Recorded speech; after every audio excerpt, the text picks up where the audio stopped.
اس نے مجھے ساری رات اپنی گاڑی کی ڈگی میں بند رکھ دیا۔ حفاظت کا احساس ایک دم سے ختم ہو گیا۔ اس کی آواز ایک دم بری لگنے لگی، اس کی آنکھوں سے خوف آنے لگا، اس کی سانس حلق میں اٹکی تھی۔ وہ کسی عزیز کی یاد دلاتا تھا، وہ اچانک بالکل غیر ہو گیا۔ وہ جس کی باتوں پر اعتبار آتا تھا ایک دم ساری بے اعتباری اسی کے ساتھ جڑ گئی۔ میں نے کبھی ایسا نہیں چاہتا، میں نے تو کبھی ایسا نہیں سوچا تھا۔ وہ ذرا دیر کو خاموش ہوئی، پھر دوبارہ کہنا شروع کیا۔ ہاں، میں اس سے مکمل نفرت نہیں کرتی، میں اس کے ساتھ ایک گھر میں رہ رہی ہوں، اس کے ساتھ مل کر کام بھی کر رہی ہوں، کیونکہ میرے دل کو ایک گواہی دیتا ہے، میرے دل کا کونا کہ وہ بے گناہ ہے۔ اس کی آنکھیں چیخ چیخ کر کہتی ہیں میرا اعتبار کرو، اور مجھے اعتبار ہونے لگتا ہے۔ میں دور کہیں چاہتی ہوں کہ وہ بے گناہ نکل آئے، اس سے میری انا کو ٹھیس پہنچے گی، لیکن میں چاہتی ہوں عمر ایسا نہیں کر سکتا۔ میں چاہتی ہوں ان لفظوں کی لاج رہ جائے، میں چاہتی ہوں وہ ویسا ہی نکلے جیسا پہلی نظر میں لگا تھا، سچا اور مہربان اور قریبی۔ میں اس کے ساتھ کام کر رہی ہوں۔ کیا آپ کو لگتا ہے کوئی لڑکی اتنی بے وقوف ہے کہ اپنے اصل اغوا کار کے ساتھ مل کر اپنے نقلی مجرم ڈھونڈے گی؟ میں نہ چاہتے ہوئے بھی دور کہیں اس پر اعتبار کرتی ہوں۔ میں اس کی آنکھوں میں دیکھ کر اس کو الزام نہیں دے سکتی، کیونکہ اگر اس نے میری آنکھوں میں دیکھ کر کہہ دیا وہ بے گناہ ہے تو میں ایمان لے آؤں گی، وہ سچا ہے میں مان لوں گی۔ اگر مجھے اس کے خلاف ثبوت نہ ملتے تو میں کبھی بھی اسے بلیم نہ کرتی، لیکن ایک انسان جھوٹ اس کی ہر سچ کو مشکوک کر دیتا ہے۔ لیکن عمر کے پاس ثبوت ہے حالے، تم ایک بار اس کی سن تو لو۔ آپ کو لگتا ہے میں نے نہیں سنا؟ وہ آدھے ادھورے سچ میرے پاس لایا تھا، مرضی کا سچ دکھایا، اور جو چاہا چھپا لیا۔ میں حال سلطان ہوں، میں انصاف پسند ہوں۔ ہاں ٹھیک ہے، جب تک میں شوق میں تھی، ٹراما میں تھی، میں نے عمر کو الزام دیا، لیکن میں نے ہر پہلو پر غور کیا، ہر چیز اپنی نظروں سے دیکھی، اور وہی ہوا، عمر جھوٹا نکلا۔ اس نے کہتے ہوئے میرے سے اپنا موبائل اٹھا اور ایک بٹن دبایا، ایک ویڈیو پلے کر کے موبائل لیل کے چہرے کے آگے کیا۔ وہ سامنے چہرے سے اچھمبے لیے اسکرین کو دیکھنے لگی۔ یہ عمر کے گھر کے پچھلے دروازے کی سی سی ٹی وی فوٹیج تھی۔ تاریخ تھی 26 اپریل، رات کے 3 بجے کا وقت تھا۔ وہ شاید کوئی آواز سن کر باہر آیا تھا، نیند بھری آواز۔ آنکھوں سے 5 منٹ تک ہر جگہ دیکھتا رہا، اور پھر واپس جاتا نظر آیا، اور یہی ویڈیو ختم ہو گئی۔ لیل نے مردہ آنکھیں اٹھا کر حالے کو دیکھا۔ وہ زخمی لہجے میں کہہ گئی، اس نے مجھ سے کہا تھا اس رات وہ سو گیا تھا اور وہ صبح اٹھا تھا۔ اس نے جھوٹ کہا تھا، عمر حیات جھوٹا ہے، لیکن حالے وہ اس وقت اندر چلا گیا تھا۔ تم؟ لیل نے اس کی صفائی میں کچھ کہنا چاہا جب حالے نے اس کو ٹوک دیا۔ ایک جھوٹ باقی تمام سچ مشکوک کر دیتا ہے۔ اگر عمر سچا تھا تو اسے یہ ویڈیو مجھے دکھانی چاہیے تھی، لیکن اس نے چھپا لی کیونکہ وہ ڈر گیا تھا۔ اور ڈرتا کون ہے جس نے کچھ غلط کیا ہو؟ جس کے پاس ایک چور دروازہ ہو سکتا، اس کے پاس 1000 بھی ہو سکتے ہیں۔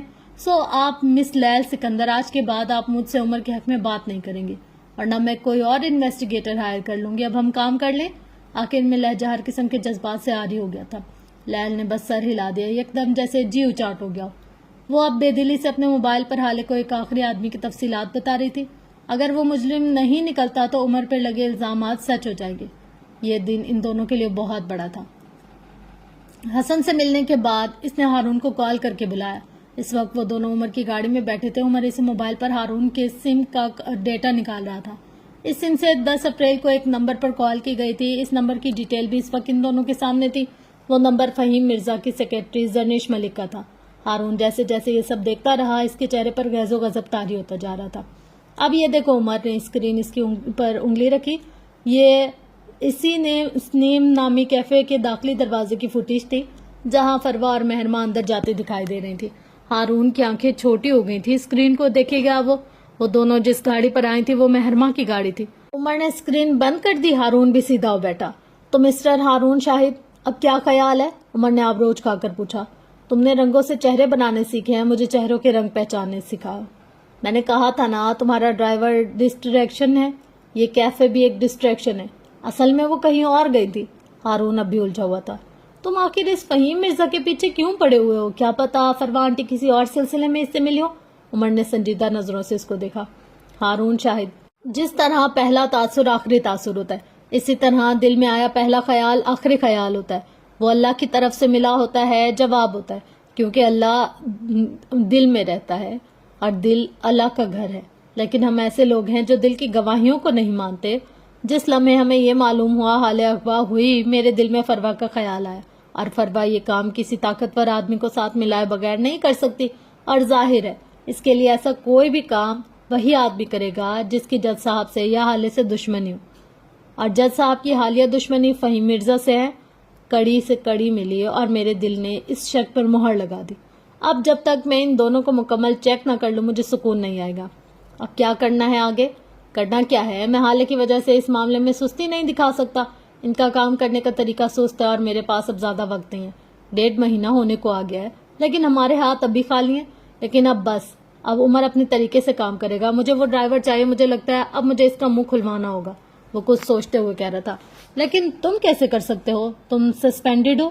عمر مسکرایا۔ پولیس میں سسپینڈ اور ریٹائر کچھ نہیں ہوتا۔ پولیس والا ساری زندگی پولیس والا ہی رہتا ہے۔ تھانہ ہمیشہ ہمارے باپ کا گھر رہتا ہے۔ ہارون پرسوچ نظروں سے اس کو دیکھتا رہا۔ تم نے اب تک کچھ کیوں نہیں کیا؟ تم خود کو چھپا رہے ہو، حالانکہ مجرم ڈھونڈنا ایک بہانہ ہے۔ تم دور کہیں کچھ اور کر رہے ہو، ہے نا؟ تم اصل میں کچھ اور ڈھونڈ رہے ہو؟ عمر نے چند لمحے اس کو دیکھا پھر بولنا شروع کیا۔ ہاں، میں کچھ اور کر رہا ہوں، میں کچھ اور ڈھونڈ بھی رہا ہوں۔ استعمال لیا تھا، میرے پاس اس سے زیادہ بڑے مسائل ہیں۔ میں نے اتنے دن اس ڈرائیور کو اس لیے وزٹ نہیں کیا کیونکہ میرے پاس کرنے کو اور بہت سے کام تھے۔ حالے اپنے حال پہ کام کر رہی ہے، میں مستقبل کی تیاری کر رہا ہوں۔ میری تیاری مکمل ہے اور اب سے میرا ایک ایک دشمن تڑپے گا، تم دیکھنا۔ اس سے کیا ہوگا؟ جو رشتے ٹوٹ چکے ہیں، دور چلے گئے ہیں، وہ واپس تو نہیں آ سکتے۔ جو تکلیف، جو اذیت ہمیں ہوئی ہے، اس کی بھرپائی تو نہیں ہو سکتی۔ قاتل مر کھپ جائیں گے لیکن مقتول تو واپس نہیں آئیں گے نا؟ ہارون نہ جانے کیا سننا چاہتا تھا۔ عمر گردن موڑ کر باہر دیکھنے لگا۔ کچھ لوگ مر جاتے ہیں اور کبھی واپس نہیں آتے، یہ طے ہوتا ہے۔ ہم ان کے جانے کا دکھ، ان کے اکیلا چھوڑ جانے کی تکلیف سہتے رہیں، یہ بھی طے ہوتا ہے۔ مرے ہوئے لوگ کبھی واپس نہیں آتے۔ انتقام، اسٹریٹجی کچھ بھی کر لے، انہیں واپس نہیں لا سکیں گے۔ لیکن وہ رکا، گردن ہارون کی جانب موڑی۔ اگر ہم نے ایک بار ان کو چھوڑ دیا تو وہ لوگ ہمارے خاندان کے اور لوگوں کو مار دیں گے۔ وہ لوگ ہمیں دوبارہ اذیتیں دیں گے۔ ہمارے اپنے لوگوں کے بغیر ہمیں ایک بار پھر رہنا ہوگا، اور فرض کرو اگر ایسا نہ ہو تو وہ لوگ ہمارے اندر ایک خوف چھوڑ جائیں گے۔ ہم ہر وقت اپنے قریبی لوگوں کو کھونے کے خوف میں جئیں گے۔ مائیں بیٹوں کو باہر بھیجتے ہوئے ڈریں گی، بہنیں بھائیوں کو چھوٹی چھوٹی لڑائیوں سے ڈرائیں گے، نیند میں خوف سے جاگ جائیں گے، خوف سے اٹھتے بیٹھتے کھاتے پیتے ہر وقت ڈرتی رہیں گی۔ یہ قتل سے بھی بڑا جرم ہے۔ خوف یہ آپ کو اندر سے کھوکھلا کر دے گا، یا آپ کے گھر کے بچوں کو گرو کرنے ہی نہیں دے گا، یا آپ کی بہنوں کو گھر سے نکل کر جاب کرنے نہیں دے گا، یا آپ کو زندگی میں بڑے بڑے فیصلے لینے نہیں دے گا۔ اور آخر میں پتہ ہے کیا ہوگا؟ عمر بولتا رہا، ہارون نے جیسے سانس تک روک لی۔ ہم مر جائیں گے ہارون، ہم ایک گندی زندگی گزار کر مر جائیں گے۔ ہمارے بچے ایک گندی زندگی گزاریں گے، ہماری نسلیں تباہ ہو جائیں گی۔ ایک قتل، صرف ایک قتل خاندان توڑ دیتا ہے، اور اس قتل کے خلاف ہماری خاموشی ہماری نسلیں توڑ دیتی ہیں۔ ہم بزدل بنیں گے تو ہماری نسلیں بزدل بنیں گی۔ ہم خاندان ٹوٹنے پر خاموش بیٹھیں گے تو ہماری نسلیں یہ چپ ورثے میں لے کر مقتول واپس نہیں آئیں گے۔ لیکن اپنی نسل کا دل مار دینا کہاں کی سمجھداری ہے؟ وہ سرمئی آنکھوں والے لڑکے کو دیکھتے ہوئے پوچھ رہا تھا۔ اس کی آنکھوں میں ہلکی سی تکلیف تھی۔ ہارون نے جواب نہیں دیا، اس نے بس ایک گہری سانس ہوا کے سپرد کی۔ کیا مجھے تمہاری گن مل سکتی ہے؟ کافی دیر بعد ہارون نے اس سے پوچھا۔ عمر نہیں چونکا، وہ اسی طرح بیٹھا رہا۔ میری گن کا کیا کرو گے؟ کیا دوسرے قتل کا ارادہ ہے؟ عمر مسکرا کر پوچھ رہا تھا۔ ہارون مسکرا بھی نہ سکا۔ تمہیں کیسے پتا؟ وہ بدقت بول سکا۔ میں عمر حیات ہوں، مجھے سب پتا ہوتا ہے۔ اچھا بتاؤ کیا کرو گے گن کا؟ اس نے بات بدل دی۔ میرے ساتھ جن لوگوں نے غلط کیا، جن لوگوں نے مجھے استعمال کیا، میری معصومیت کا فائدہ اٹھایا، ان کو چاہیے کہ حساب دیں۔ اگر میں اپنے ساتھ ہونے والی زیادتیوں پر سب کو معاف کرتا رہا تو میری نسل بزدل ہو جائے گی، اور میں یہ نہیں چاہتا۔ جو تعلقات ٹوٹ کر دور چلے گئے ہیں، اس کی آنکھوں کے سامنے بے اختیار حالے کا چہرہ آیا۔ میں انہیں واپس نہیں لا سکوں گا، انہیں جوڑ نہیں سکوں گا، لیکن میں اپنے ساتھ زیادتی کرنے والوں کو بھی معاف کر کے مزید عزیزوں کو نہیں کھو سکتا۔ انہیں حساب دینا ہوگا۔ وہ ایک عزم سے کہہ رہا تھا۔ عمر نے کندھے اچکائے۔ یہ تمہاری بقا کی جنگ ہے، تم اس میں ہتھیار مجھ سے لے کر جاؤ گے، اور میں تمہیں اتنی فیورز کیوں دوں گا؟ کیونکہ تم مجھے پسند کرتے ہو، ہارون نے وسوخ سے کہا۔ عمر نے ایک زوردار کہکا لگایا۔ گردن پیچھے پھینکتے وہ ہنستا گیا، یہاں تک کہ اس کی آنکھوں میں پانی بھر گیا۔ تم بالکل بچے ہو ہارون۔ تمہیں واقعی لگتا ہے میں تمہیں پسند کرتا ہوں؟ وہ ہنستے ہوئے کہہ رہا تھا۔ میں نے سنا تھا بلی کے خواب میں چچڑے آئے، آج بلے کے خواب میں بھی دیکھ لیے۔ وہ اپنی آنکھیں صاف کرتا ہوا کہہ رہا تھا۔ تم بہت فنی ہو۔ خیر، اس نے اپنی گاڑی کے ڈیش بورڈ سے اپنی پستول نکالی اور ہارون کی ہتھیلی کھول کر اس میں تھما دی۔ ہارون خاموش نظروں سے اس کو دیکھتا رہا۔ عمر کہے گیا، حکومت کی طرف سے ملی ہے یہ، کسی مسئلے میں نہ پھنسا دینا مجھے، ویسے ہی زندگی عذاب ہو رکھی ہے۔ آخر میں اس نے کڑوا سا منہ بنایا۔ جب کوئی پینٹر کسی کا چہرہ پینٹ کرتا ہے نا تو وہ چہرے کے ہر زاویے کو دیکھتا ہے۔ ہارون عمر کو دیکھتے ہوئے کہنے لگا، خوبصورتی، بدصورتی، دانا، داغ، دھبا، جھریاں، ہم سب دیکھتے ہیں، ہم سب پہچانتے ہیں۔ اداسی، غم، تکلیف، خوشی، مسرت، ہم ہر جذبات آنکھوں سے اسکین کر لیتے ہیں۔ تم چہرے کے رنگ جانتے ہو عمر، لیکن تم صرف سازش کا دانہ دیکھتے ہو، فراڈ کی جھریاں دیکھتے ہو، جھوٹ کا دھبا دیکھتے ہو، لیکن میں اعتبار کی جلد دیکھتا ہوں، پسندیدگی کی لکیر دیکھتا ہوں، خوشی کی چمک دیکھتا ہوں۔ صرف میں نہیں، ہر آرٹسٹ دیکھتا ہے۔ بتاؤں کیوں، کیسے؟ عمر نے جواب نہیں دیا۔ ہارون خود کہے گیا، کیونکہ ہم آرٹسٹ ہوتے ہیں، ہم لوگوں کو چہرے کی آنکھوں سے نہیں، دل کی آنکھوں سے دیکھتے ہیں۔ ہمارے پاس کام کی چیزیں صرف دل، اور دل کی گواہی جھوٹی نہیں ہوتی۔ تم مجھ پر اعتبار کرتے ہو، یہ تمہاری آنکھیں کہہ رہی ہیں۔ تم مجھے پسند کر رہے ہو، یہ تمہارا چہرہ کہہ رہا ہے۔ اس میں تمہارا کوئی کمال نہیں ہے، یہ مجھے اللہ کی طرف سے انعام ملا ہے۔ ہارون شاہد کو دلوں میں جگہ بنانی آتی ہے۔ گن کے لیے تھینک یو، وہ نرم لہجے میں کہتا گاڑی کا دروازہ کھولتا باہر نکل گیا۔ پیچھے عمر نے گہری سانس بھری تھی، ساتھ بڑبڑایا، سرمئی بلا نہ ہو تو۔ لیل کے فلیٹ کے دروازے پر کھڑا عمر بری طرح خوف زدہ تھا۔ ہارون سے ملنے کے بعد اس کا ارادہ اپنے گھر جا کر حالے سے بات کرنے کا تھا۔ جب لیل نے اس کو کال کر کے اپنے گھر بلا لیا اور اب وہ پچھلے 5 منٹ سے یہیں کھڑا بیل بجا رہا تھا، لیکن مجال ہے جو دروازہ کھل جائے۔ اب کی بار اس نے ڈول بیل پر ہاتھ رکھا تو جیسے ہٹانا ہی بھول گیا۔ اسی وقت دروازے کا لاک کھلا اور لیل کا چہرہ نمودار ہوا۔ ایک دروازہ کھولنے میں اتنا وقت کون لگاتا ہے؟ گرمی میں مرنے والا ہو گیا تھا میں۔ وہ اندر آتے ہی لیل پر گرجا تھا، جبکہ وہ نوٹس لیے بغیر دروازہ بند کرتی اس کے پیچھے ہی اندر آئے۔ میں کام کر رہی تھی اور تمہاری زوجہ تمہاری دستک پہچانتی ہے، لیکن چونکہ اسے تم سے سخت نفرت ہے تو اس نے دروازہ نہیں کھولا، وہ عام سے لہجے میں بولی تھی، جبکہ صوفے پر بیٹھی ہالے نے کوئی رد عمل نہیں دیا۔ عمر نے ہالے کو دیکھا تو جیسے رک سا گیا۔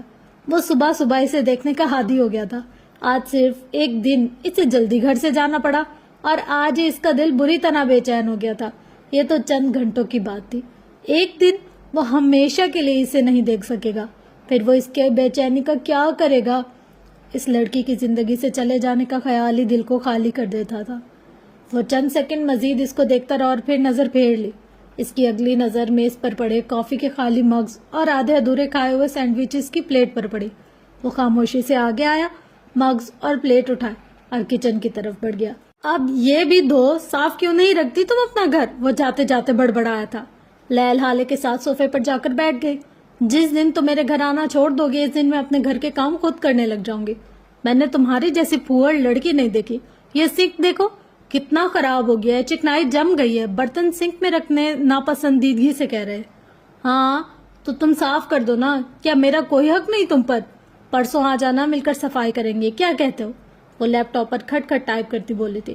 میں تمہارے گھر کا ملازم نہیں ہوں، ASP عمر حیات ہوں میں۔ تمہارے گھر پر تمہاری مرضی سے صفائی کرنے آؤں گا میں؟ پرسوں نہیں، سنڈے کو آ جاؤں گا۔ سبھی، وہ برتن دھوتے ہوئے جل کر بولا۔ لیل مسکرا دی۔ سسپینڈڈ ASP، اس نے سسپینڈڈ پر زور دیا، وہی جس پر انکوائری بیٹھی ہے، اور وہ دوبارہ اپنی انکوائری کال پر نہیں گیا۔ کل تو تمہاری فوٹو اخبار میں بھی چھپ چکی ہے، اور کتنا جھیلو گے اپنی زوجہ کا کیا کارنامہ؟ وہ ہلکے پھلکے لہجے میں بول رہی تھی۔ عمر کے برتن دھوتے ہاتھ رکے تھے۔ ویسے ایک بات ہے، اتنی بری فوٹو کون لگاتا ہے؟ میرا ڈمپل بھی نظر نہیں آ رہا۔ اسے ایک اور صدمہ لگا۔ حالے نے ایک خاموش نظر ان دونوں پر ڈالی۔ اب اگر آپ دونوں کی نوک جھوک اور مذاق مستی ختم ہو گئے تو ہم کام کر لیں؟ حالے کی سنجیدہ آواز پر عمر نے مڑ کر اس کو دیکھا تھا۔ اسے کئی لوگوں نے کہا تھا کہ اس کی آواز ایسی ہے جسے گھنٹوں سنا جا سکتا ہے، لیکن اگر حالے بولتی رہے تو عمر اسے ساری زندگی سن سکتا ہے۔ آج اس نے اعتراف کیا تھا۔ زوجہ صاحبہ، تمہیں اگر میرے ہاتھ میں لیپ ٹاپ دکھ رہا ہے تو یہ بھی دیکھو کہ میں اس پہ کام کر رہی ہوں، اور الفا برتن نہیں دھو رہا، اپنی انزائٹی دور کر رہا ہے۔ برتن دھونا اس کے لیے ایک تھراپی ہے۔ اصل میں ابھی تم اسے جانتی نہیں نا۔ اس نے جانتی پر زور دیا۔ خیر آؤ یہاں۔ اس نے لیپ ٹاپ سامنے رکھی چھوٹی میز پر رکھا اور خود نیچے فرش پر بیٹھ گئی۔ عمر اپنے ہاتھ خشک کرتا ہوا ان کی طرف آیا اور لیل کے ساتھ نیچے بیٹھ گیا۔ یہ ہے تمہاری لسٹ کا وہ تیسرا آدمی جس کی ڈیٹیلز نکالنے میں مجھے سب سے زیادہ وقت لگا۔ لیل اسکرین کو دیکھتے ہوئے کہنے لگی۔ اسکرین پر ایک وجیہ صورت، کم و پیش 55 سال کے آدمی کی تصاویر گردش کر رہی تھی۔ اس کا نام اسحاق کبیر، ریٹائرڈ ایمبیسیڈر ہے۔ 3 سال قبل اس نے ریٹائرمنٹ لے لی تھی اور اب اپنی ایک لا فرم چلا رہا ہے۔ اصل میں اس کا کاروبار یہ نہیں ہے، اس کا اصل کاروبار گنز کی اسمگلنگ ہے، جس پر بنا یہ شیر علی اور علی ندیم کو بھی جانتا ہے، اور ان کے ساتھ اس کی کافی اچھے اور ورکنگ ریلیشن شپ ہے۔ اس کا بابا سے کیا تعلق؟ حالے نے بیچ میں سوال کیا تھا۔ بہت برا تعلق ہے۔ اس کی بیٹی نے 1 سال قبل اپنے بوائے فرینڈ کو گھر پر بلایا اور اسے باندھ کر ٹارچر کر کے جان سے مار دیا۔ اس نے 2 دن تک اسے ایک کمرے میں قید کر کے رکھا اور اسے مختلف طریقوں سے ایذا پہنچاتی رہی۔ کبھی بلیڈ سے کٹ لگایا تو کبھی سگریٹ سے جلایا اور آخر میں اس کا گلا کاٹ دیا۔ وہ ایک ذہنی مریضہ تھی۔ اسے شروع سے اپنے قریبی لوگوں کے ساتھ یہ سب کچھ کرنے کی عادت تھی۔ لیل عام سے لہجے میں بتا رہی تھی اور حالے کے رونگٹے کھڑے ہو رہے تھے۔ عمر خاموشی سے سن رہا تھا۔ ان دونوں کے لیے یہ صورتحال نئی نہیں تھی۔ خیر، اس بار وہ پکڑی گئی اور اسے جیل لے جایا گیا۔ اس لڑکے کی فیملی میں اس کے بھائی نے قتل کا کیس دائر کیا اور فیصلہ تمہارے بابا کی عدالت میں آ گیا۔ انہوں نے 3 پیشیوں کے اندر اندر اس لڑکی کو سزائے موت سنا دی۔ اس کا باپ اور اس کی پھپھو بہت جھٹ پٹائے، اپنی بیٹی کو بے گناہ ثابت کرنے کے لیے ہر قسم کی کوشش کر کے دیکھ لی۔ جج صاحب کو ڈرایا، دھمکائے، پیسے آفر کیے، لیکن کچھ نہ ہو سکا۔ بالآخر اس نے سپریم کورٹ میں درخواست دائر کر دی۔ جس دن اس لڑکی کی سماعت تھی، اسی صبح وہ اپنے جیل کے کمرے میں مردہ پائی گئی۔ اس نے خودکشی کر لی تھی۔ اس لڑکی کی پھپھو شہتاج کبیر، جو کہ ایک کرمنل لائر ہے، اس نے حشر برپا کر دیا۔ قصہ مختصر یہ کہ اس نے اپنی بھتیجی کی قبر تک قصر کبیر کے پچھلے لان میں بنوائی، تاکہ وہ کبھی بھی اپنی بچی کی لاش کو نہ بھول سکے۔ کبھی امکان ہے کہ وہ لوگ تمہارے اغوا میں شامل ہو سکتے ہیں۔ شہتاج نے 2 بار جج صاحب کو جان سے مارنے کی کوشش بھی کی، لیکن وہ کامیاب نہ ہو سکی، اور اب جب اسے موقع ملا تو وہ کھیل کھیل گئی۔ لیل بول کر خاموش ہوئی اور وہ دونوں کو میرے بغیر تمہارا کیا ہوتا والی نظروں سے دیکھا۔ حالے نے ایک گہری سانس بھری۔ وہ ان سب کی عادی نہیں تھی۔ کچھ عرصہ پہلے تک اس کی زندگی بس فیشن، کھانا، گھومنا اور پارٹیز تھی۔ اب اس کی زندگی اچانک سے بقا کی جنگ، نفرت، انتقام اور جھوٹ میں بدل گئی۔ وہ ظاہر کرتی تھی کہ وہ ان حالات میں فٹ ہے، لیکن وہ مس فٹ تھی، یہ اس کا دل کہتا تھا۔ کیا مجھے ان کے خلاف کچھ ایسا مل سکتا ہے جس سے وہ میرے سامنے اپنا گناہ مان لیں؟ کوئی دھمکی، کوئی خوف، کچھ بھی؟ اس نے لیل کو دیکھ کر پوچھا تھا۔ عمر اٹھ کھڑا ہوا۔ سینٹر ٹیبل پر اب بھی سامان بکھرا پڑا تھا۔ یہ وہ جگہ نہیں تھی کہ وہ پرسکون سے بیٹھ کر کام کر سکتے۔ لیل نے کندھے اچکائے۔ یہ میرا ورک ٹائم ہے زوجہ صاحبہ، میں اس وقت اتنا ہی بولوں گی جتنے مجھے پیسے ملیں گے۔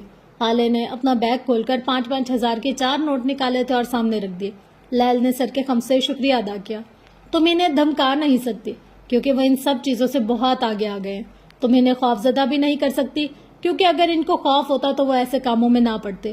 تم صرف ایک کام کر سکتی ہو، ان کے راز۔ تم ان کے راز لا کر ان سے کچھ بھی کروا سکتی ہو۔ ان کی کمزوری ان کا پیسہ ہے، ان کا راز ان کا پیسہ ہے۔ نیب کی طرف سے ان پر ڈھیروں کرپشن چارجز ہیں۔ ان کے گھر پر 3 بار ریڈ لگا ہے لیکن کچھ نہیں ملا۔ ایک رپورٹ کے مطابق ان کا سارا پیسہ ان کے گھر میں ہے، لیکن کسی بھی ریڈ میں ان کے گھر سے ایک پھوٹی کوڑی بھی برآمد نہیں ہوئی۔ اب تم دیکھ لو تمہیں کیا کرنا ہے، وہ کہتے ہوئے اوپن کچن کی جانب بڑھ گئی۔ عمر سینٹرل ٹیبل کو چمکا چکا تھا۔ اب وہ کسی فالتو کپڑے سے دیوار پر لگی پینٹنگز پر جمی دھول صاف کر رہا تھا۔ دفتن حالے کے ذہن میں ایک جھماکا ہوا۔ شہتاج اور ندیم کا صرف ورکنگ ریلیشن شپ ہے، کیا آپ کو یقین ہے؟ اس نے لیل کی طرف چہرہ موڑ کر پوچھا۔ تمہیں کیا لگتا ہے؟